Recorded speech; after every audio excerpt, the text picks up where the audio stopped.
ಎಲ್ಲರಿಗೂ MCQ master ಕ್ವಿಜ್ಗೆ ಸ್ವಾಗತ. ಇಂದಿನ ಮೊದಲನೇ ಪ್ರಶ್ನೆ, 2026ರಲ್ಲಿ ದಿ ಮೆಟಿಯೋರಿಟಿಕಲ್ ಸೊಸೈಟಿಯ ಫೆಲೋ ಆಗಿ ಆಯ್ಕೆಯಾದ ಮೊದಲ ಭಾರತೀಯ ಮಹಿಳೆ ಯಾರು? Option A Tessy Thomas, option B Mangala Mani, option C Kuljit Kaur Mahars, option D Ritu Karidhal. ಸರಿಯಾದ ಉತ್ತರ option C Kuljit Kaur Mahars. In option A ಯಾನಿಕೆ ತಪ್ಪು. ಟೆಸ್ಸಿ ಥಾಮಸ್ ಇವರು ಏನಾಗಿದ್ದಾರೆ? ಟೆಸ್ಸಿ ಥಾಮಸ್ ಇವರು ಅಗ್ನಿ ಕ್ಷಿಪಣಿಯ ಯೋಜನೆಯ ವಿಜ್ಞಾನಿ ಮತ್ತೆ ಮಿಸೈಲ್ ವುಮನ್ ಆಫ್ ಇಂಡಿಯಾ ಎಂದು ಪ್ರಸಿದ್ಧ ಆಗಿದ್ದಾರೆ ಇವರು. ಸೊ ಇದು ತಪ್ಪಾದ ಉತ್ತರ ಆಗಿರುತ್ತೆ. ಇನ್ ಆಪ್ಷನ್ ಬಿ ಮಂಗಳಾ ಮಣಿ ಇವ್ರು ಏನಾಗಿದ್ದಾರೆ ಅಂದ್ರೆ ಇಸ್ರೋದ ಮೊದಲ ಮಹಿಳಾ ವಿಜ್ಞಾನಿ. ಅಂಟಾರ್ಟಿಕಾದಲ್ಲಿ 1 ವರ್ಷಕ್ಕೆ ಹೆಚ್ಚು ಕಾಲ ಕಳೆದವರು ಇವರು. ಸೊ ಇದು ಕೂಡ ತಪ್ಪಾದ ಉತ್ತರ. ಇನ್ನು ರಿತು ಕರಿದಾಲ್ ಇವರು ಏನಾಗಿದ್ದಾರೆ? ಇವರು ಮೆಟಿಯೋರಿಟಿಕಲ್ ಸೊಸೈಟಿಯ ಇವರು ರಿತು ಕರಿದಾಲ್ ಚಂದ್ರಯಾನ 3 ಮತ್ತು ಮಂಗಳಯಾನ ಮಿಷನ್ಗಳ ಉಪ ಕಾರ್ಯಾಚರಣೆಯ ನಿರ್ದೇಶಕಿಯಾಗಿದ್ದಾರೆ. ಸೊ ಇವರು ಕೂಡ ಅಲ್ಲ, ಇವರು ಕೂಡ ತಪ್ಪಾದ ಉತ್ತರ. ಇನ್ನು ಆಪ್ಷನ್ ಸಿ ಏನಿದು ಕುಲ್ಜಿತ್ ಕೌರ್ ಮಹರ್ಸ್ ಇವರು ಇದೊಂದೇ ಸರಿಯಾದ ಉತ್ತರ. ಇವರು ಭಾರತದ ಮೊದಲ ಮಹಿಳೆಯಾಗಿ ಮೆಟಿಯೋರಿಟಿಕಲ್ ಸೊಸೈಟಿ ಫೆಲೋ ಆಗಿ ಆಯ್ಕೆ ಆಗಿದ್ದಾರೆ. ಇನ್ನು ಇದ್ರ ಬಗ್ಗೆ ಸ್ವಲ್ಪ ಡೀಪ್ ಆಗಿ ಕರೆಂಟ್ ಅಫೇರ್ಸ್ ನೋಡೋದಾದ್ರೆ, ಪ್ರಚಲಿತ ವಿದ್ಯಮಾನ ನೋಡೋದಾದ್ರೆ, ಇಸ್ರೋ ವಿಜ್ಞಾನಿ ಕುಲ್ಜಿತ್ ಕೌರ್ ಮಹರ್ಸ್ ಮೆಟಿಯೋರಿಟಿಕಲ್ ಸೊಸೈಟಿಯ ಮೊದಲ ಭಾರತೀಯ ಮಹಿಳಾ ಫೆಲೋ ಆಗಿದ್ದಾರೆ.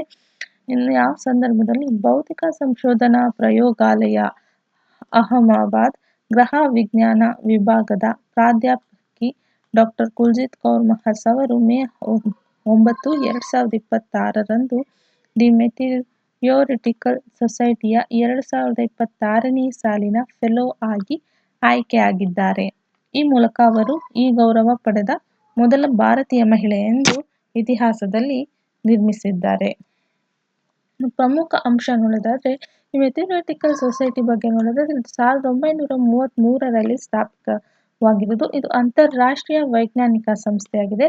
ಉಲ್ಕೆಗಳು, ಗ್ರಹಗಳ ವಸ್ತುಗಳು ಮತ್ತು ಸೌರಮಂಡಲದ ಸಂಶೋಧನೆಗೆ ಮೀಸಲಾಗಿದೆ. ಇದು ಭಾರತದ ಸಾಧನೆ ನೋಡೋದಾದ್ರೆ ಇದು 93 ವರ್ಷಗಳ ಇತಿಹಾಸದಲ್ಲಿ ಈ ಗೌರವ ಪಡೆದ 3ನೇ ಭಾರತೀಯ ವಿಜ್ಞಾನಿ ಇವರಾಗಿದ್ದಾರೆ. ಈ ಹಿಂದೆ ದಿವಂಗತ ದೇವೇಂದ್ರ ಲಾಲ್ ಮತ್ತೆ JN ಗೋಸ್ವಾಮಿ ಈ ಗೌರವ ಪಡೆದಿದ್ರು. ಇವರು 3ನೇಯವರಾಗಿದ್ದಾರೆ. ಅದು ವುಮೆನ್.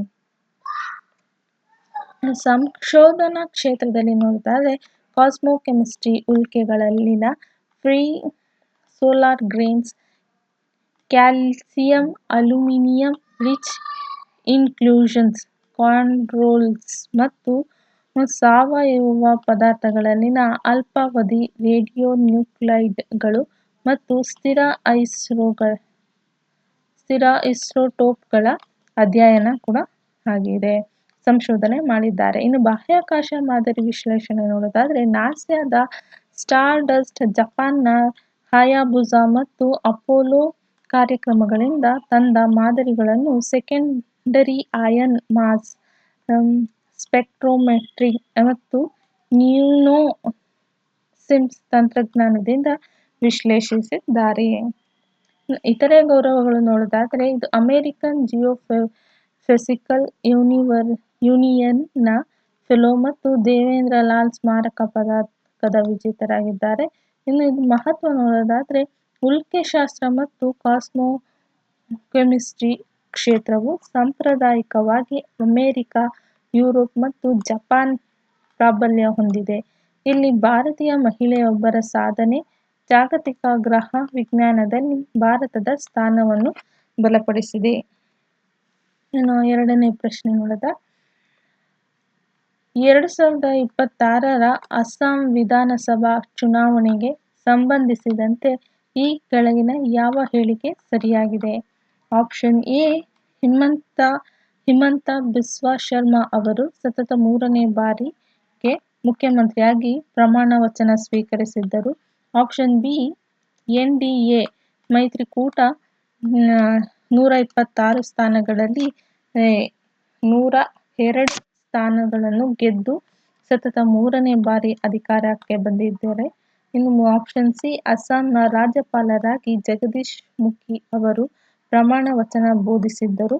ಆಪ್ಷನ್ ಡಿ, ಬಿಜೆಪಿ 2026ರ ಚುನಾವಣೆಯಲ್ಲಿ 60 ಸ್ಥಾನಗಳನ್ನು ಗೆದ್ದಿತ್ತು. ಇದರಲ್ಲಿ ಯಾವುದು ಸರಿಯಾದ ಉತ್ತರ ನೋಡೋದಾದ್ರೆ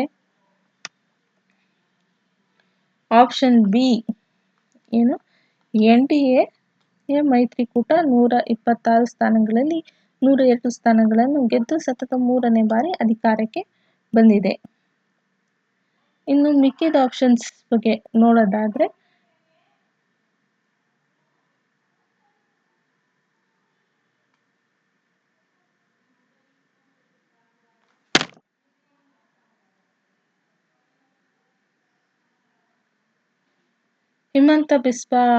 ಆಪ್ಷನ್ ಎ, ಹಿಮಂತ ಬಿಸ್ವಾ ಶರ್ಮಾ ಅವರು ಸತತ 3ನೇ ಬಾರಿ ಮುಖ್ಯಮಂತ್ರಿಯಾಗಿ ಪ್ರಮಾಣ ವಚನ ಸ್ವೀಕರಿಸಿದ್ದರು. ಇದು ತಪ್ಪು. ಯಾಕೆಂದ್ರೆ ಇದು 3ನೇ ಬಾರಿ ಅಲ್ಲ, ಸತತ 2ನೇ ಬಾರಿ ಇವರು ಪ್ರಮಾಣ ವಚನ ಸ್ವೀಕರಿಸಿದ್ದಾರೆ. ಆಪ್ಷನ್ ಬಿ ಸರಿಯಾದ ಉತ್ತರ. ಇನ್ನು ಆಪ್ಷನ್ ಸಿ ಏನು ಹೇಳುತ್ತೆ, ಅಸ್ಸಾಂನ ರಾಜ್ಯಪಾಲರಾಗಿ ಜಗದೀಶ್ ಮುಖಿ ಅವರು ಪ್ರಮಾಣ ವಚನ ಬೋಧಿಸಿದ್ದರು. ಇದೇನು ಪ್ರಮಾಣ ವಚನವನ್ನು ರಾಜ್ಯಪಾಲ ಲಕ್ಷ್ಮಣ್ ಪ್ರಸಾದ್ ಆಚಾರ್ಯ ಅವರು ಬೋಧಿಸಿದ್ದರು. ಆಯ್ತಾ, ಜಗದೀಶ್ ಮುಖಿ ಅಲ್ಲ. ಇನ್ನು ಆಪ್ಷನ್ ಡಿ ಏನಿದೆ, ಬಿಜೆಪಿ 2026ರ ಚುನಾವಣೆಯಲ್ಲಿ 60 ಸ್ಥಾನಗಳನ್ನು ಗೆದ್ದಿತ್ತು. ಆದರೆ ಬಿಜೆಪಿ 2016 ಮತ್ತು 2021ರಲ್ಲಿ 60 ಸ್ಥಾನ ಗೆದ್ದಿತ್ತು. ಆದರೆ 2026ರಲ್ಲಿ 82 ಸ್ಥಾನಗಳನ್ನು ಗೆದ್ದಿದೆ, 60 ಸ್ಥಾನ ಅಲ್ಲ. ಸೊ ಅದು ಕೂಡ ತಪ್ಪಾದ ಉತ್ತರ. ಇನ್ನು ಪ್ರಚಲಿತ ವಿದ್ಯಮಾನ ನೋಡೋದಾದ್ರೆ ಹಿಮಂತ ಬಿಸ್ವಾ ಶರ್ಮಾ ಅಸ್ಸಾಂ ಮುಖ್ಯಮಂತ್ರಿಯಾಗಿ ಸತತ 2ನೇ ಬಾರಿಯಾಗಿ ಪ್ರಮಾಣ ವಚನ ಸ್ವೀಕರಿಸಿದ್ದಾರೆ. ಯಾವ ಸಂದರ್ಭದಲ್ಲಿ ಮೇ 12, 2026ರಂದು ಹಿಮಂತ ಬಿಸ್ವಾ ಶರ್ಮಾ ಅವರು ಅಸ್ಸಾಂ ರಾಜ್ಯದ 15ನೇ ಮುಖ್ಯಮಂತ್ರಿಯಾಗಿ ಸತತ 2ನೇ ಬಾರಿಗೆ ಪ್ರಮಾಣ ವಚನ ಸ್ವೀಕರಿಸಿದ್ದರು. ಕಾಂಗ್ರೆಸ್ ತರ ನಾಯಕರೊಬ್ಬರು ಅಸ್ಸಾಂನಲ್ಲಿ ಸತತ 2 ಬಾರಿ ಸಿಎಂ ಆಗಿದ್ದು ಇದೇ ಮೊದಲ ಬಾರಿಯಾಗಿದೆ. ಇನ್ನು ಪ್ರಮುಖ ಅಂಶಗಳು ನೋಡೋದಾದ್ರೆ ಪ್ರಮಾಣ ವಚನ ಸಮಾರಂಭ ಆಗಿದ್ದು ಗುವಾಹಟಿಯ ಕಾನ್ಪುರದ ವೆಟರ್ನರಿ ಕಾಲೇಜ್ ಮೈದಾನದಲ್ಲಿ ಬೆಳಿಗ್ಗೆ 11:40ಕ್ಕೆ ನಡೆದಿತ್ತು. ರಾಜ್ಯಪಾಲ ಲಕ್ಷ್ಮಣ್ ಪ್ರಸಾದ್ ಆಚಾರ್ಯ ಅವರು ಪ್ರಮಾಣ ವಚನ ಬೋಧಿಸಿದ್ದರು. ಗಣ್ಯರ ಉಪಸ್ಥಿತಿ ಯಾರ್ಯಾರಿದ್ದಾರೆ ಅಂದ್ರೆ ಪ್ರಧಾನಿ ನರೇಂದ್ರ ಮೋದಿ, ಗೃಹ ಸಚಿವ ಅಮಿತ್ ಶಾ, ರಕ್ಷಣಾ ಸಚಿವ ರಾಜನಾಥ್ ಸಿಂಗ್, ಬಿಜೆಪಿ ರಾಷ್ಟ್ರಾಧ್ಯಕ್ಷ ನಿತಿನ್ ನಬೀನ್, 22 ಎನ್ಡಿಎ ಆಡಳಿತ ರಾಜ್ಯಗಳ ಮುಖ್ಯಮಂತ್ರಿ ಮತ್ತು ಅಮೆರಿಕ ರಾಯಭಾರಿ ಸೆರ್ಜಿಯೋ ಗೋರ್ ಭಾಗವಹಿಸಿದ್ದರು. ಇನ್ನು ಚುನಾವಣೆಯ ಫಲಿತಾಂಶ 2026 ನೋಡಿದಾಗ 126 ಸದಸ್ಯ ಬಲದ ಅಸ್ಸಾಂ ವಿಧಾನಸಭೆಯಲ್ಲಿ ಎನ್ಡಿಎ ಮೈತ್ರಿಕೂಟ 102 ಸ್ಥಾನಗಳನ್ನು ಗೆದ್ದಿದೆ. ಬಿಜೆಪಿ ಒಂದೇ 82 ಸ್ಥಾನ ಗೆದ್ದಿದ್ದು ದಾಖಲೆ ನಿರ್ಮಿಸಿದೆ. ಮಿತ್ರ ಪಕ್ಷಗಳಾದ ಎಜಿಪಿ 10 ಮತ್ತು ಬಿಪಿಎಫ್ 10 ಸ್ಥಾನ ಗೆದ್ದಿದೆ. ಇನ್ನು ಸಂಪುಟ ನೋಡೋದಾದ್ರೆ ಶರ್ಮಾ ಜೊತೆಗೆ 4 ಸಚಿವರು ಪ್ರಮಾಣ ವಚನ ಸ್ವೀಕರಿಸಿದ್ದರು. ಬಿಜೆಪಿಯ ರಮೇಶ್ವರ್ ತೇಲಿ, ಅಂಜತಾ ನಿಯೋಗ್, ಎಜಿಪಿ ಅಧ್ಯಕ್ಷ ಅತುಲ್ ಬೋರಾ ಮತ್ತು ಬಿಪಿಎಫ್ನ ಚರಣ್ ಬೋರ್ ಇವರಿಷ್ಟನ ಪ್ರಮಾಣ ವಚನ ಸ್ವೀಕರಿಸಿದ್ದಾರೆ. ಇನ್ನು ರಾಜಕೀಯ ದಾಖಲೆ ನೋಡೋದಾದ್ರೆ ಶರ್ಮಾ 2001ರಲ್ಲಿ ಜಾಲುಕಾಬಾರಿ ಕ್ಷೇತ್ರದ ಶಾಸಕರಾಗಿದ್ದರೆ 2021ರಲ್ಲಿ ಮೊದಲ ಬಾರಿ ಸಿಎಂ ಆಗಿದ್ದರು ಮತ್ತು 2016ರಲ್ಲಿ ಸರ್ಬಾನಂದ ಸೋನೋವಾಲ್ ನೇತೃತ್ವದಲ್ಲಿ ಎನ್ಡಿಎ ಮೊದಲ ಬಾರಿಗೆ ಅಸ್ಸಾಂನಲ್ಲಿ ಅಧಿಕಾರಕ್ಕೆ ಬಂದಿತು. ಇದು ಎನ್ಡಿಎನ ಸತತ 3ನೇ ಅವಧಿಯಾಗಿದೆ. ಇನ್ನು ಭರವಸೆಗಳು ಏನೇನು ನೋಡೋದಾದ್ರೆ ಮೊದಲ ಅಧಿವೇಶನದಲ್ಲಿ ಏಕರೂಪ ನಾಗರಿಕ ಸಂಹಿತೆ ಮಸೂದೆ ಮಂಡಿಸುವುದಾಗಿ ಮತ್ತು ಜೂನ್ ಮೊದಲ ವಾರದಲ್ಲಿ ಸಂಪುಟ ವಿಸ್ತರಣೆ ಮಾಡಲಾಗಿದೆ ಎಂದು ಘೋಷಣೆ ಮಾಡಿದ್ದಾರೆ. ಇನ್ನು 3ನೇ ಪ್ರಶ್ನೆ, ಮೇ 2026ರಲ್ಲಿ ಕೇಂದ್ರ ಸಚಿವ ಡಾ. ಜಿತೇಂದ್ರ ಸಿಂಗ್ ಲೋಕಾರ್ಪಣೆ ಮಾಡಿದ 2 ಎಐ ಚಾಲಿತ ಹವಾಮಾನ ಮುನ್ಸೂಚನಾ ವ್ಯವಸ್ಥೆಗಳಿಗೆ ಸಂಬಂಧಿಸಿದ ಸರಿಯಾದ ಹೇಳಿಕೆ ಯಾವುದು? ಆಪ್ಷನ್ ಎ, 2 ವ್ಯವಸ್ಥೆಗಳು 12 ಕಿಲೋಮೀಟರ್ ರೆಸಲ್ಯೂಷನ್ನಲ್ಲಿ ಇಡೀ ದೇಶಕ್ಕೆ ಮಳೆ ಮುನ್ಸೂಚನೆ ನೀಡುತ್ತದೆ. ಇನ್ನು ಆಪ್ಷನ್ ಬಿ, ಮೊದಲ ವ್ಯವಸ್ಥೆಯು 4 ವಾರಗಳ ಮುಂಚಿತವಾಗಿ ಮುಂಗಾರು ಮುನ್ನಡೆಯ ಮುನ್ಸೂಚನೆ ನೀಡುತ್ತದೆ ಮತ್ತು ಎರಡನೆಯದು ಉತ್ತರ ಪ್ರದೇಶಕ್ಕೆ 1 ಕಿಲೋಮೀಟರ್ ರೆಸಲ್ಯೂಷನ್ನಲ್ಲಿ 10 ದಿನಗಳ ಮಳೆ ಮುನ್ಸೂಚನೆ ನೀಡುತ್ತದೆ. ಆಪ್ಷನ್ ಸಿ, ಈ ವ್ಯವಸ್ಥೆಗಳನ್ನು ಕೇವಲ ಇಸ್ರೋ ಮತ್ತು ಐಎಂಡಿ ಜಂಟಿಯಾಗಿ ಅಭಿವೃದ್ಧಿಪಡಿಸಿದೆ. ಇನ್ನು ಆಪ್ಷನ್ ಸಿ, ಡಿ, ಮುಂಗಾರು ಮುನ್ಸೂಚನೆಯನ್ನು ಪ್ರತಿ ಸೋಮವಾರ ಬಿಡುಗಡೆ ಮಾಡಲಾಗುತ್ತದೆ. ಇನ್ನು ಸರಿಯಾದ ಉತ್ತರ ಯಾವುದು ಅಂದರೆ ಮೊದಲ ಆಪ್ಷನ್ ಬಿ. ಮೊದಲ ವ್ಯವಸ್ಥೆಯು 4 ವಾರ ಮುಂಚಿತವಾಗಿ ಮುಂಗಾರು ಮುನ್ಸೂಚನೆಯ ನೀಡುತ್ತದೆ ಮತ್ತು ಎರಡನೆಯದು ಉತ್ತರ ಪ್ರದೇಶಕ್ಕೆ 1 ಕಿಲೋಮೀಟರ್ ರೆಸಲ್ಯೂಷನ್ನಲ್ಲಿ 10 ದಿನಗಳ ಮಳೆ ಮುನ್ಸೂಚನೆ ನೀಡುತ್ತದೆ. ಇದು ಸರಿಯಾದ ಉತ್ತರ ಆಪ್ಷನ್ ಬಿ. ಇನ್ನು ಆಪ್ಷನ್ ಎ ಏನಕ್ಕೆ ತಪ್ಪು ಅನ್ನೋದು ನೋಡೋಣ.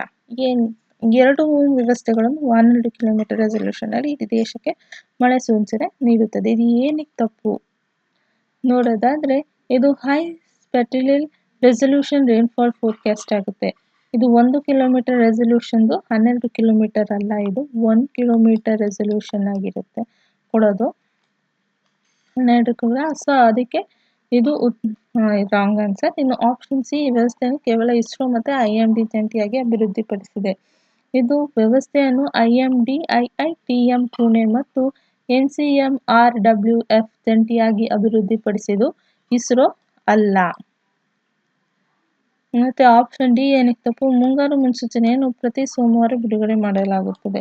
ಇದು ಮುಂಗಾರು ಮುನ್ಸೂಚನೆಯನ್ನು ಪ್ರತಿ ಬುಧವಾರ ಬಿಡುಗಡೆ ಆಗೋದು, ವೆಡ್ನೆಸ್ಡೇ. ಪ್ರತಿ ಬುಧವಾರ ಬಿಡುಗಡೆ ಆಗೋದು, ಸೋಮವಾರ ಅಲ್ಲ. ಸೊ ಇದು ಕೂಡ ತಪ್ಪು. ಆಪ್ಷನ್ ಬಿ ಸರಿಯಾದ ಉತ್ತರ ಆಗಿರುತ್ತದೆ. ಇನ್ನು ಇದ್ರ ಬಗ್ಗೆ ನೋಡೋಣ. ಪ್ರಚಲಿತ ವಿದ್ಯಮಾನ ನೋಡಿದರೆ, ಕೇಂದ್ರ ಸಚಿವ ಡಾಕ್ಟರ್ ಜಿತೇಂದ್ರ ಸಿಂಗ್ ರಿಂದ 2 ಎಐ ಚಾಲಿತ ಹೈಪರ್ ಲೋಕಲ್ ಹವಾಮಾನ ಮುನ್ಸೂಚನಾ ವ್ಯವಸ್ಥೆಯನ್ನು ಲೋಕಾರ್ಪಣೆ ಮಾಡಿದೆ. ಇದು ಸಂದರ್ಭ ಕೇಂದ್ರ ವಿಜ್ಞಾನ ಮತ್ತು ತಂತ್ರಜ್ಞಾನ ಭೂವಿಜ್ಞಾನಗಳ ರಾಜ್ಯ ಸಚಿವ ಡಾಕ್ಟರ್ ಜಿತೇಂದ್ರ ಸಿಂಗ್ ಅವರು ಮೇ 12, 2026ರಂದು ನವದೆಹಲಿಯಲ್ಲಿ ಭೂವಿಜ್ಞಾನ ಸಚಿವಾಲಯದ ಅಡಿಯಲ್ಲಿ ಅಭಿವೃದ್ಧಿಪಡಿಸಲಾದ 2 ಸುಧಾರಿತ ಎಐ ಚಾಲಿತ ಹವಾಮಾನ ಮುನ್ಸೂಚನೆಯ ವ್ಯವಸ್ಥೆಗಳನ್ನು ಲೋಕಾರ್ಪಣೆ ಮಾಡಿದ್ದರು. ಇನ್ನು ಲೋಕಾರ್ಪಣೆಗೊಂಡ 2 ವ್ಯವಸ್ಥೆಗಳು ಯಾವುದು ಅಂದರೆ, ಮೊದಲನೇದು forecast of monsoon advance over different parts of the country. ಏನೆಂದರೆ, ದೇಶದ ವಿವಿಧ ಭಾಗಗಳಲ್ಲಿ ಮುಂಗಾರು ಮುನ್ನಡೆಯ ಎಐ ಚಾಲಿತ ಮುನ್ಸೂಚನೆ ಆಗಿರುತ್ತೆ. ಇನ್ನು ವೈಶಿಷ್ಟ್ಯ ನೋಡೋದಾದ್ರೆ, ಫೀಚರ್ ನೋಡೋದಾದ್ರೆ, ಪ್ರತಿ ಬುಧವಾರ 4 ವಾರಗಳ ಮುನ್ಸೂಚನೆಯ ಮುಂಚಿತವಾಗಿ ಮುಂಗಾರು ಪ್ರಗತಿ ಸಂಭಾವ್ಯ ಮುನ್ಸೂಚನೆ ನೀಡುತ್ತದೆ. ವ್ಯಾಪ್ತಿ ಇದು 16 ರಾಜ್ಯಗಳು ಮತ್ತು 3,000 ಉಪಜಿಲ್ಲೆಗಳ ರೈತರಿಗೆ ಕೃಷಿ ಯೋಜನೆಯ ಸಹಾಯ ಕೂಡ ಆಗಿರುತ್ತೆ. ಇದು ಮೊದಲನೇದು. ಇನ್ನು ಇನ್ನೊಂದೇನೆಂದ್ರೆ, high spatial resolution rainfall forecast for Uttar Pradesh. ಇದು ಉತ್ತರ ಪ್ರದೇಶಕ್ಕೆ ಪೈಲಟ್ ಸೇವೆಯಾಗಿ ಉನ್ನತ ಸ್ಥಳೀಯ ರೆಸಲ್ಯೂಷನ್ ಮಳೆಯ ಮುನ್ಸೂಚನೆಯಾಗುತ್ತೆ. ಇದ್ರ ಫೀಚರ್ಸ್ ಏನಂದ್ರೆ, 1 ಕಿಲೋಮೀಟರ್ ಸ್ಥಳೀಯ ರೆಸಲ್ಯೂಷನ್ನಲ್ಲಿ 10 ದಿನಗಳ ಮುಂಚಿತವಾಗಿ ಮಳೆ ಮುನ್ಸೂಚನೆಯಾಗಿರುತ್ತದೆ. ಇನ್ನು ತಂತ್ರಜ್ಞಾನ, ಎಐ ಚಾಲಿತ ಡೌನ್ ಸ್ಕೇಲಿಂಗ್ ತಂತ್ರಗಳು, ಸ್ವಯಂ ಚಾಲಿತ ಹವಾಮಾನ ಕೇಂದ್ರಗಳು, ಡಾಪ್ಲರ್ ಹವಾಮಾನ ರೇಡಾರ್ ಮತ್ತು ಉಪಗ್ರಹ ದತ್ತಾಂಶಗಳ ಏಕೀಕರಣವಾಗಿರುತ್ತೆ. ಇನ್ನು ಅಭಿವೃದ್ಧಿಪಡಿಸಿದ ಸಂಸ್ಥೆ ಯಾವುದು ಅಂದರೆ, ಆಗಲೇ ಹೇಳ್ದಂಗೆ ಐಎಂಡಿ, ಭಾರತೀಯ ಹವಾಮಾನ ಇಲಾಖೆ. ಇನ್ನು ಐಐಟಿಎಂ ಭಾರತೀಯ ಉಷ್ಣವಲಯದ ಹವಾಮಾನ ಸಂಸ್ಥೆ ಆಗಿರುತ್ತೆ, ಪುಣೆಯಲ್ಲಿರುತ್ತೆ ಇದು.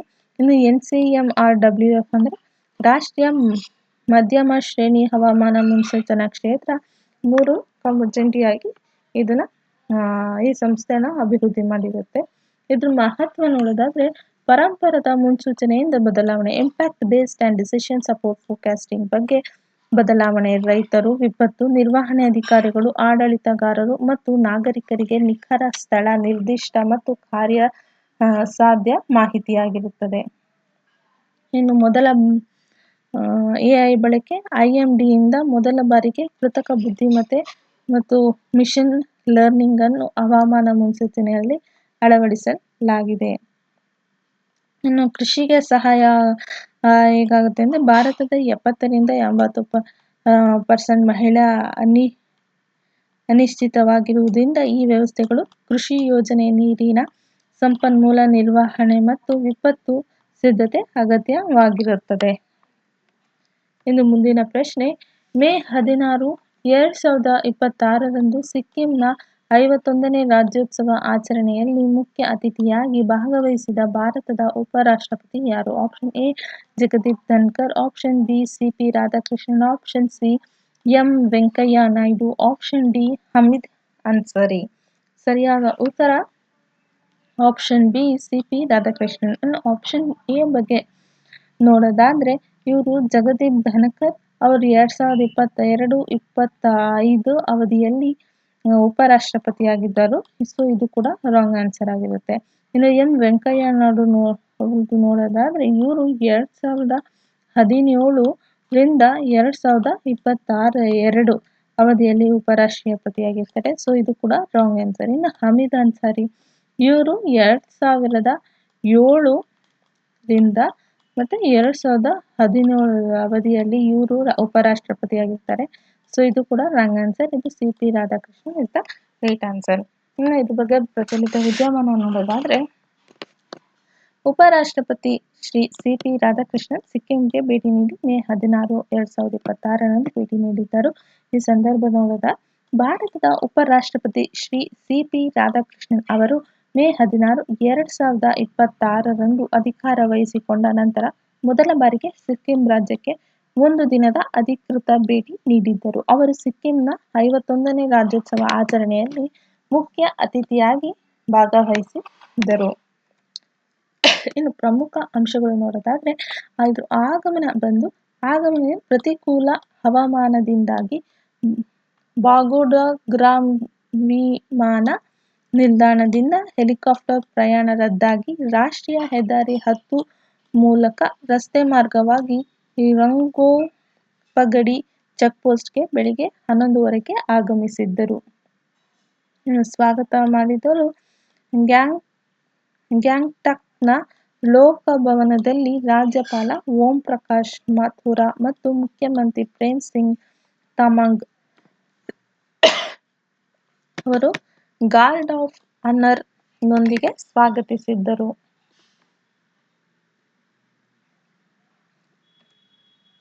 ಇನ್ನು ಮುಖ್ಯ ಕಾರ್ಯಕ್ರಮ ಏನಿತ್ತು ಅಂತ ನೋಡೋದಾದ್ರೆ ಗ್ಯಾಂಗ್ಟಾಕ್ನ ಮನನ್ ಕೇಂದ್ರದಲ್ಲಿ ನಡೆದ 51ನೇ ರಾಜ್ಯೋತ್ಸವದ ಸಮಾರಂಭದಲ್ಲಿ ಭಾಗವಹಿಸಿದ್ದರು. ಈ ವೇಳೆ ಕೇಂದ್ರ ಡ್ರೋನ್ ಸಚಿವ ಜ್ಯೋತಿರಾದಿತ್ಯ ಎಂ ಸಿಂಧಿಯಾ ಸಹ ಉಪಸ್ಥಿತಿಯಾಗಿದ್ದರು. ಸಾಂಸ್ಕೃತಿಕ ಗೌರವ ಸಿ.ಎಂ. ಪ್ರೇಮ್ ಸಿಂಗ್ ತಮಾಂಗ್ ಅವರು ಉಪರಾಷ್ಟ್ರಪತಿಗೆ ಸಾಂಪ್ರದಾಯಿಕ ಲೇಪ್ಚಾ ಟೋಪಿ ಸುಮೋಕ್ ತುಕ್ ನೀಡಿ ಗೌರವಿಸಿದರು. ಸಿಕ್ಕಿಂನ ಮೊದಲ ಸಿಎಂ ಕಾಜಿ ಲೆಂಪಡ್ ಡೋರ್ಜಿ ಕಾಂಗಸ್ಪಾ ಅವರಿಗೆ ಪುಷ್ಪ ನಮನ ಸಲ್ಲಿಸಲಾಯಿತು. ಇನ್ನು ಮೆಚ್ಚುಗೆ ನೋಡೋದಾದ್ರೆ ಸಿಕ್ಕಿಂ ಅನ್ನು ಪೂರ್ವದ ಸ್ವರ್ಗ, ಕೇವಲ ಕೃಷಿಯಲ್ಲಿ ಮಾತ್ರವಲ್ಲ ಸ್ವಭಾವದಲ್ಲಿಯೂ ಸಾವಯವಾಗಿದೆ ಎಂದು ಬಣ್ಣಿಸಿದ್ದರು. ರಾಜ್ಯದ 63,000 ರೈತರು 76,000 ಹೆಕ್ಟೇರ್ನಲ್ಲಿ ಸಾವಯವ ಕೃಷಿ ಮಾಡುತ್ತಿರುವುದನ್ನು ಶ್ಲಾಘಿಸಿದ್ದರು. ಇನ್ನು ಐತಿಹಾಸಿಕ ಹಿನ್ನೆಲೆಯದು ಸಿಕ್ಕಿಂ ನೋಡೋದಾದ್ರೆ 1975ರಲ್ಲಿ ಅಂದರೆ 1975 ಮೇ 16ರಂದು ಭಾರತದ 22ನೇ ರಾಜ್ಯವಾಗಿ ಸೇರ್ಪಡೆಯಾಯಿತು. ಇದಕ್ಕೂ ಮುನ್ನ ಇನ್ನೂ ಚೋಳ್ಗ್ಯಾಲ್ ಆಳ್ವಿಕೆಯ ರಾಜಪ್ರಭುತ್ವವಾಗಿತ್ತು. ಇನ್ನು ಮುಂದಿನ ಪ್ರಶ್ನೆ ನೋಡೋದಾದ್ರೆ ಮೇ 15, 2026 ಪ್ರಧಾನಿ ಮೋದಿ ಅವರ ಯುಎಇ ಭೇಟಿಗೆ ಸಂಬಂಧಿಸಿದಂತೆ ಈ ಕೆಳಗಿನ ಯಾವ ಹೇಳಿಕೆ ಸರಿಯಾಗಿದೆ? ಆಪ್ಷನ್ ಎ ಇದು ಪ್ರಧಾನಿ ಮೋದಿ ಅವರ ಮೊದಲ ಯುಎಇ ಭೇಟಿಯಾಗಿತ್ತು. ಆಪ್ಷನ್ ಬಿ ಭಾರತ ಮತ್ತು ಯುಎಇ ನಡುವೆ 15 ಒಪ್ಪಂದಗಳಿಗೆ ಸಹಿ ಹಾಕಲಾಯಿತು. ಇನ್ನು ಆಪ್ಷನ್ ಸಿ ಯುಎಇ ಭಾರತದಲ್ಲಿ $5 ಬಿಲಿಯನ್ ಹೂಡಿಕೆಗೆ ಬದ್ಧವಾಗಿದೆ ಮತ್ತು 30 ಮಿಲಿಯನ್ ಬ್ಯಾರೆಲ್ ಕಚ್ಚಾ ತೈಲ ಸಂಗ್ರಹಕ್ಕೆ ಒಪ್ಪಂದ ಮಾಡಿಕೊಂಡಿದೆ. ಆಪ್ಷನ್ ಡಿ ಯುಎಇ ಭಾರತದ 55ನೇ ಅತಿ ದೊಡ್ಡ ವ್ಯಾಪಾರ ಪಾಲುದಾರ ಆಗಿದೆ. ಇನ್ನು ಸರಿಯಾದ ಉತ್ತರ ಯುಎಇ ಭಾರತದಲ್ಲಿ $5 ಬಿಲಿಯನ್ ಹೂಡಿಕೆ ಬದ್ಧವಾಗಿದೆ ಮತ್ತು 30 ಮಿಲಿಯನ್ ಬ್ಯಾರೆಲ್ ಕಚ್ಚಾ ತೈಲ ಸಂಗ್ರಹಕ್ಕೆ ಒಪ್ಪಂದ ಮಾಡಿಕೊಡಲಾಗಿದೆ. Option C is the right answer ಆಗಿರುತ್ತೆ. ಇನ್ನು ಆಪ್ಷನ್ ಎ ಯಾಕೆ ತಪ್ಪು ಅಂದರೆ ಇದು ಪ್ರಧಾನಿ ಮೋದಿ ಅವರ ಮೊದಲ UAE ಭೇಟಿಯಾಗಿದೆ. ಇದು ಮೊದಲನೇ ಬಾರಿ ಅಲ್ಲ, ಇದು 8ನೇ UAE ಭೇಟಿ ಆಗಿರುತ್ತೆ. ಇನ್ನು ಆಪ್ಷನ್ ಬಿ ಇದೇನಕ್ಕೆ ತಪ್ಪಾಗಿರುತ್ತೆ ಅಂದರೆ ಈ ಭೇಟಿ 7ನೇ ಒಪ್ಪಂದಗಳಿಗೆ ಸಹಿ ಹಾಕಲಾಯಿತು. 15 ಅಲ್ಲ, ಇದು 7ನೇ ಒಪ್ಪಂದಕ್ಕೆ ಸಹಿ ಹಾಕಲಾಗಿತ್ತು. ಇನ್ನು ಆಪ್ಷನ್ ಡಿ ನೋಡೋದಾದ್ರೆ UAE ಭಾರತದ 5ನೇ ಅತಿ ದೊಡ್ಡ ವ್ಯಾಪಾರ ಪಾಲಾಗಿತ್ತು. ಇದು ಏನಕ್ಕೆ ತಪ್ಪು ಅಂದರೆ ಇದು 3ನೆಯ ಅತಿ ದೊಡ್ಡ ವ್ಯಾಪಾರ ಪಾಲಾಗಿರುತ್ತೆ, 5ನೇದಲ್ಲ. ಸೊ ಇದು ಕೂಡ ಆನ್ಸರ್ ತಪ್ಪು. ಆಪ್ಷನ್ ಸಿ ಇಸ್ ದ ಸರಿಯಾದ ಉತ್ತರವಾಗಿರುತ್ತೆ. ಇನ್ನು ಇದ್ರ ಬಗ್ಗೆ ಕರೆಂಟ್ ಅಫೇರ್ಸ್ ನೋಡೋದಾದ್ರೆ ಪ್ರಚಲಿತ ವಿದ್ಯಮಾನ ಪ್ರಧಾನಮಂತ್ರಿ ನರೇಂದ್ರ ಮೋದಿ ಅವರು ಅವರ UAE ಭೇಟಿ ಮೇ 15ನೇ ತಾರೀಕು 2026ರಂದು ಆಗಿರುತ್ತೆ. ಇನ್ನು ಸಂದರ್ಭ ಪ್ರಧಾನಮಂತ್ರಿ ನರೇಂದ್ರ ಮೋದಿ ಅವರು ಮೇ 15, 2026ರಂದು ಯುನೈಟೆಡ್ ಅರಬ್ ಎಮಿರೇಟ್ಸ್ಗೆ ಅಧಿಕೃತ ಭೇಟಿ ನೀಡಿ ಇದ್ದರು. ಇದು 2014ರಿಂದ ಮೋದಿ 8ನೇ UAE ಭೇಟಿ ಮತ್ತು ಕಳೆದ 12 ವರ್ಷಗಳಿಂದ 7ನೇ ಭೇಟಿಯಾಗಿದೆ. ಈ ಭೇಟಿ 5 ರಾಷ್ಟ್ರಗಳ ಪ್ರವಾಸದ ಮೊದಲ ನಿಲ್ದಾಣವಾಗಿದ್ದು, ನಂತರ ನೆದರ್ಲ್ಯಾಂಡ್ಸ್, ಸ್ವೀಡನ್, ನಾರ್ವೆ ಮತ್ತು ಇಟಲಿಗೆ ತೆರಳಿದ್ದರು. ಇನ್ನು 7 ಒಪ್ಪಂದಕ್ಕೆ ಸಹಿ ಯಾವ್ಯಾವುದು ಅಂದರೆ ರಕ್ಷಣಾ ಸಹಕಾರ, ಇಂಧನ, ಪೆಟ್ರೋಲಿಯಂ ಮೀಸಲು, ದೀರ್ಘಾವಧಿ LPG ಪೂರೈಕೆ, ಹಡಗು ಸಾಗಣೆ, ಡಿಜಿಟಲ್ ಮೂಲಸೌಕರ್ಯ ಮತ್ತು ಕಡಲ ಮೂಲಸೌಕರ್ಯ ಸೇರಿದಂತೆ 7 ಪ್ರಮುಖ ಒಪ್ಪಂದಗಳಿಗೆ ಸಹಿ ಹಾಕಿದೆ.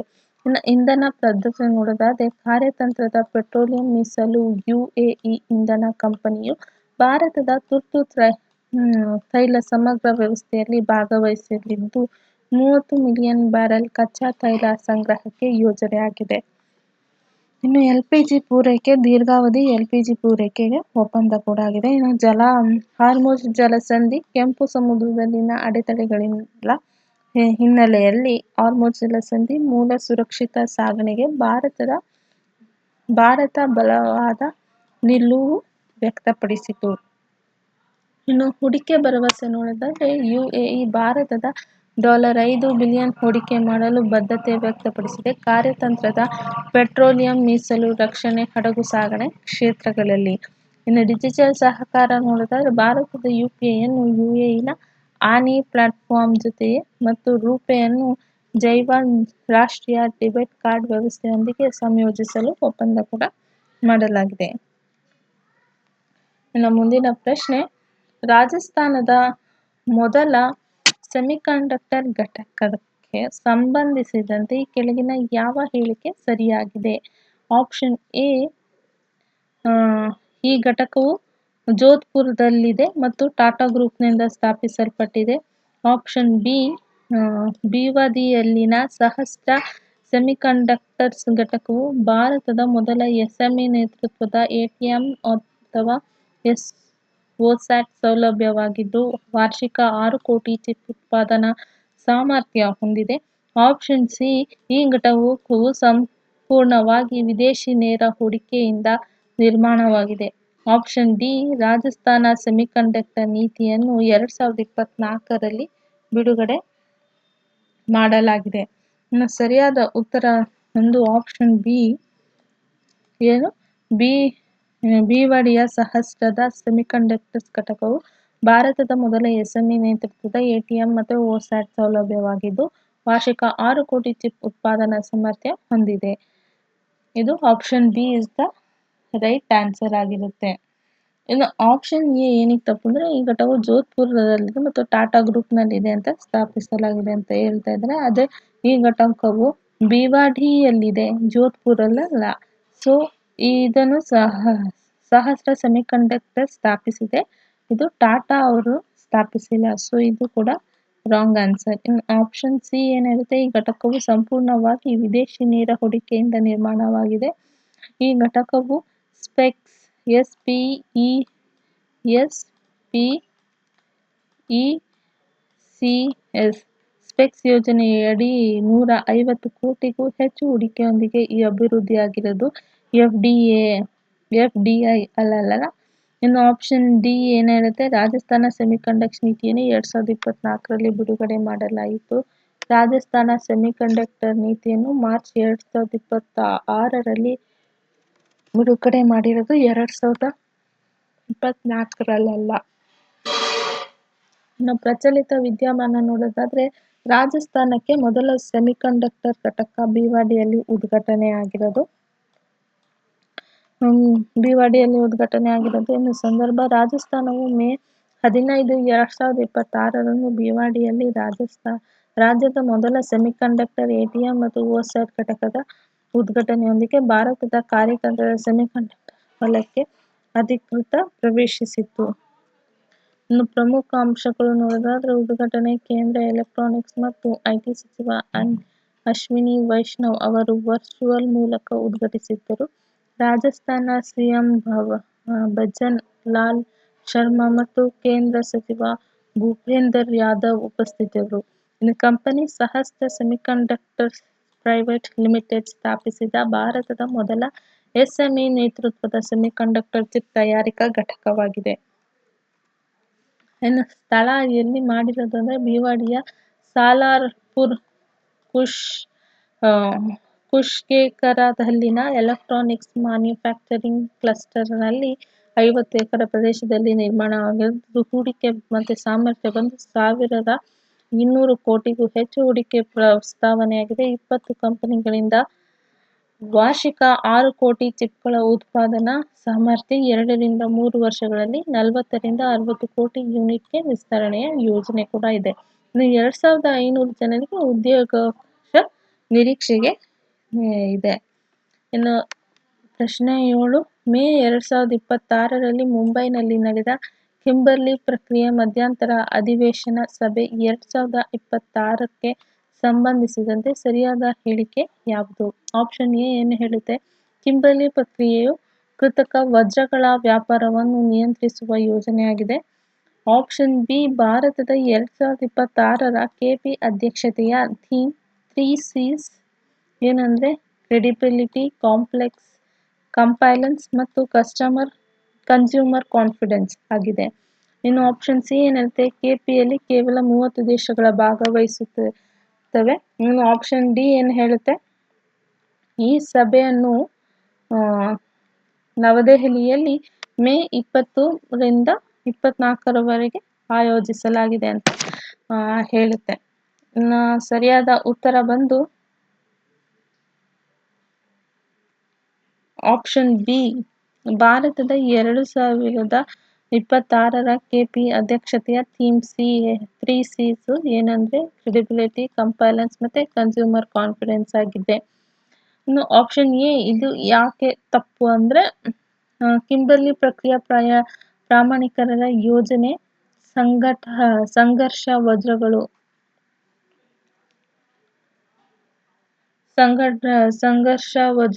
ಮತ್ತು ಕಾನೂನುಬದ್ಧ ಪರವಾದಿಂದ ತಡೆಯಲು ನೈಸರ್ಗಿಕ ವಜ್ರಗಳ ವ್ಯಾಪಾರವನ್ನು ನಿಯಂತ್ರಿಸುತ್ತದೆ, ಕೃತಕ ವಜ್ರಗಳನ್ನಲ್ಲ. ಸೊ ಇದು ಕೂಡ wrong answer. Option B correct ಉತ್ತರ. ಆಪ್ಷನ್ ಸಿ ಏನಿರುತ್ತೆ, ಕೆಪಿಯಲ್ಲಿ ಕೇವಲ 30 ದೇಶಗಳು ಭಾಗವಹಿಸುತ್ತವೆ ಅಂತ ಹೇಳ್ತದೆ. ಇದು ಕೆಪಿಯಲ್ಲಿ 60 ದೇಶಗಳು 60 ಭಾಗಿಯಾದರು, ಅದರಲ್ಲಿ 86 ದೇಶಗಳು ಪ್ರತಿನಿಧಿಸುತ್ತಾರೆ. ಸೊ ಅದಕ್ಕೆ ಆಪ್ಷನ್ ಸಿ ಕೂಡ ತಪ್ಪಾದ ಉತ್ತರ. ಇನ್ನು ಆಪ್ಷನ್ ಡಿ ಏನಕ್ಕೆ ತಪ್ಪು ಅಂದ್ರೆ, ಇದು ಸಭೆಯನ್ನು ಮುಂಬೈನಲ್ಲಿ ಮೇ 11 ರಿಂದ 14 ತಾರೀಕಿನಲ್ಲಿ ನಡೆದಿರೋದು, 20 ರಿಂದ 24ನೇ ತಾರೀಕು. ಸೊ ಅದು ಕೂಡ ಆಪ್ಷನ್ ಡಿ ಕೂಡ ತಪ್ಪಾದ ಉತ್ತರ ಆಗಿರುತ್ತೆ. ಇನ್ನು ಪ್ರಚಲಿತ ವಿದ್ಯಮಾನ ನೋಡೋದಾದ್ರೆ, ಭಾರತದ ಕಿಂಬರ್ಲಿ ಪ್ರಕ್ರಿಯೆ ಮಧ್ಯಂತರ ಅಧಿವೇಶನ ಸಭೆ 2026ಕ್ಕೆ ಮುಂಬೈನಲ್ಲಿ ಆತಿಥ್ಯವಾಗಿದೆ. ಇದರ ಸಂದರ್ಭ, ಭಾರತವು ಕಿಂಬರ್ಲಿ ಪ್ರಕ್ರಿಯೆಯ 2026ರಲ್ಲಿ ಅಧ್ಯಕ್ಷ ಸ್ಥಾನವನ್ನು ವಹಿಸಿಕೊಂಡ ಹಿನ್ನೆಲೆಯಲ್ಲಿ ಮೇ 11 ರಿಂದ 14, 2026ರವರೆಗೆ ಮುಂಬೈ, ಮಹಾರಾಷ್ಟ್ರದಲ್ಲಿ ಕಿಂಬರ್ಲಿ ಪ್ರಕ್ರಿಯೆ ಮಧ್ಯಂತರ ಅಧಿವೇಶನ ಸಭೆ 2026ನ್ನು ಆಯೋಜಿಸಲಾಯಿತು. ಇನ್ನು ಕಿಂಬರ್ಲಿ ಪ್ರಕ್ರಿಯೆ ಬಗ್ಗೆ ನೋಡೋದಾದ್ರೆ ಇದು ಕಿಂಬರ್ಲಿ ಪ್ರಕ್ರಿಯೆ ಪ್ರಮಾಣೀಕರಣ ಯೋಜನೆ ಮೂಲಕ ಸಂಘರ್ಷ ವಜ್ರಗಳ ಕಾನೂನುಬದ್ಧ ವ್ಯಾಪಾರಕ್ಕೆ ಪ್ರವೇಶವನ್ನು ತಡೆಯುವ ಅಂತಾರಾಷ್ಟ್ರೀಯ ಉಪಕ್ರಮವಾಗಿದೆ. ಇನ್ನು 2000 UNGA ನಿರ್ಮಾಣ 55-56ರ ಆಧಾರದ ಮೇಲೆ ಸ್ಥಾಪನೆಯಾಗಿರೋದು. ಈ ಸಭೆಯ ಪ್ರಮುಖ ಅಂಶಗಳು ನೋಡೋದಾದ್ರೆ ಇದರ ಅಧ್ಯಕ್ಷತೆ ಬಂದು ಕೆಪಿ ಅಧ್ಯಕ್ಷ 2026 ಶ್ರೀ ಸುಚೀಂದ್ರ ಮಿಶ್ರಾ ಅವರು ಅಧಿವೇಶನದ ಅಧ್ಯಕ್ಷತೆ ವಹಿಸಿದ್ದರು. ಇನ್ನು ಭಾಗವಹಿಸುವಿಕೆ ಪ್ರಸ್ತುತ ಕೆಪಿಯ 60 ಭಾಗಿದಾರರು. ಇದು 86 ದೇಶಗಳನ್ನು ಪ್ರತಿನಿಧಿಸುತ್ತದೆ. ಯುರೋಪಿಯನ್ ಯೂನಿಯನ್ ಒಂದೇ ಬಣವಾಗಿ ಭಾಗವಹಿಸುತ್ತದೆ. ವಿಶ್ವ ವಜ್ರ ಮಂಡಳಿ, ನಾಗರಿಕ ಸಮಾಜ ಒಕ್ಕೂಟ, ಉದ್ಯಮ ಪ್ರತಿನಿಧಿಗಳು ಭಾಗವಹಿಸಿದ್ದರು. ಇನ್ನು 2026ರ ಥೀಮ್ ಭಾರತ ಅಧ್ಯಕ್ಷತೆಯ ಥೀಮ್ 3C ಏನು ಹೇಳುತ್ತೆ ಅಂದರೆ ಕ್ರೆಡಿಬಿಲಿಟಿ, ಕಂಪ್ಲೈಯನ್ಸ್ ಮತ್ತು ಕನ್ಸ್ಯೂಮರ್ ಕಾನ್ಫಿಡೆನ್ಸ್. ಕನ್ನಡದಲ್ಲಿ ವಿಶ್ವಾಸಾರ್ಹತೆ, ಅನುಸರಣೆ ಮತ್ತು ಗ್ರಾಹಕ ವಿಶ್ವಾಸವಾಗಿರುತ್ತೆ. ಇನ್ನು ಚರ್ಚೆ ವಿಷಯಗಳು ನೋಡೋದಾದ್ರೆ ಕೆಪಿಎಸ್ಸಿ ಅನುಷ್ಠಾನ, ಮೇಲ್ವಿಚಾರಣೆ ಮತ್ತು ಅನುಸರಣಾ ಕಾರ್ಯವಿಧಾನಗಳು, ಕರಕುಶಲ ಮತ್ತು ಮೆಕ್ಕಲು ವಜ್ರ ಉತ್ಪಾದನೆ, ಅಂಕಿಅಂಶ ವ್ಯವಸ್ಥೆಗಳು, ನೈಸರ್ಗಿಕ ವಜ್ರ ಮೌಲ್ಯ ಸರಪಳಿಯಲ್ಲಿ ನಂಬಿಕೆ ಬಲಪಡಿಸುವ ಕ್ರಮಗಳು, ನೈತಿಕವಾಗಿ ಮೂಲ ವಜ್ರಗಳಲ್ಲಿ ಗ್ರಾಹಕ ವಿಶ್ವಾಸ ಹೆಚ್ಚಿಸುವುದು. ಭಾರತದ ಪಾತ್ರ ನೋಡೋದಾದ್ರೆ ಭಾರತವು ಜನವರಿ 1, 2026ರಂದು ಕೆಪಿ ಅಧ್ಯಕ್ಷತೆಯನ್ನು ವಹಿಸಿಕೊಂಡಿತು. ಭಾರತವು ವಿಶ್ವದ ಪ್ರಮುಖ ವಜ್ರ ಕತ್ತರಿಸುವ ಮತ್ತು ಹೊಳಪು ನೀಡುವ ಕೇಂದ್ರವಾಗಿದ್ದು ಜಾಗತಿಕ ವಜ್ರ ವ್ಯಾಪಾರ 92% ಹೆಚ್ಚು ಸಂಸ್ಕರಣೆ ಮಾಡುತ್ತದೆ. ಎಲ್ಲರಿಗೂ ಥ್ಯಾಂಕ್ ಯು ಅಂತ ಹೇಳ್ತಾ ಧನ್ಯವಾದ ಅಂತ ಹೇಳ್ತೀನಿ. ಮುಂದಿನ ವಿಡಿಯೋದಲ್ಲಿ ಭೇಟಿಯಾಗದ ಅಲ್ಲಿಯವರೆಗೂ ಲೈಕ್, ಸಬ್ಸ್ಕ್ರೈಬ್ ಮತ್ತು ಶೇರ್ ಕೊಡಿ. ಇಷ್ಟ ಆಗಿಲ್ಲ ಅಂತಂದರೆ ಡಿಸ್ಲೈಕ್ ಕೂಡ ಕೊಡಿ ಅಂತ ಹೇಳ್ತೀನಿ. Thank you.